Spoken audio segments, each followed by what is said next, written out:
அகிலம் டிவி நேயர்களுக்கு வணக்கம். இந்தியாவுடன் ஒப்பந்தம் செய்யாதிருக்க அனுரகுமார அரசு திட்டவட்ட முடிவு.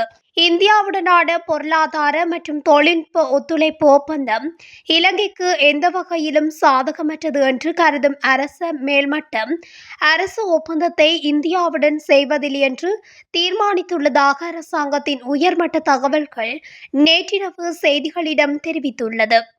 ஜனாதிபதி அனுரகுமார திசாநாயக்க இந்தியாவுக்கான விஜயம் ஒன்றை கடந்த வாரம் மேற்கொண்டிருந்த பொழுது கருத்து வெளியிட்டிருந்த இந்திய பிரதமர் நரேந்திர மோடி இருதரப்பு வர்த்தக நடவடிக்கைகளை மேம்படுத்துவதற்காக ETCA உடன்படிக்கையை நிறைவேற்றும் முயற்சிகள் இருதரப்பினாலும் மேற்கொள்ளப்படும் என்று தெரிவித்திருந்தார். இதனையடுத்து எட்கா ஒப்பந்தம் தொடர்பில் கொழும்பு அரசியலில் சர்ச்சையும் ஏற்பட்டது. தென்னிலங்கையின் பல்வேறு அரசியல்வாதிகள் இது தொடர்பில் கருத்து வெளியிட்டிருந்தனர். கடந்த வெள்ளிக்கிழமை கொழும்பில் செய்தியாளர்களிடம் கருத்து வெளியிட்டிருந்த வெளிவிவகார அமைச்சர் விஜிதஹேர தெரிவிக்கையில், எட்கா ஒப்பந்தம் தொடர்பில் இறுதி தீர்மானம் எதுவும் எட்டப்படவில்லை என்று அறிவித்திருந்தார்.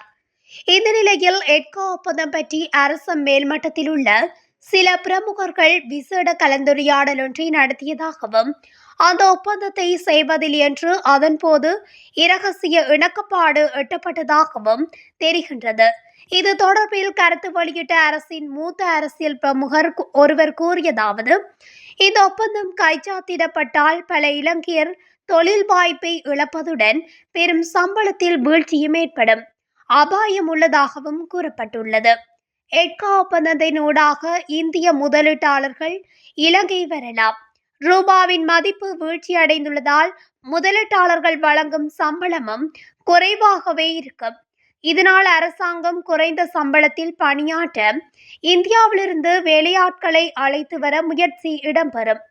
இதனால் இலங்கையில் உள்ளவர்களுக்கு தொழில் பாதுகாப்பின்மை ஏற்படும் அபாயம் காணப்படுகிறது. அத்துடன் அதனால் ஏற்படும் தாக்கத்தால் இலங்கை அரசியலில் ஸ்திரத்தன்மையின்மை ஏற்படலாம். எனவே எட்கா ஒப்பந்தம் அனுர அரசில் கைச்சாத்திடப்பட மாட்டாது என்று அவர் குறிப்பிட்டுள்ளார். இதுபோன்ற இலங்கையின் முக்கிய செய்திகளை உடனுக்குடன் தெரிந்து கொள்ள அகிலம் டிவி ஊடகத்துடன் இணைந்திருங்கள். நன்றி, வணக்கம்.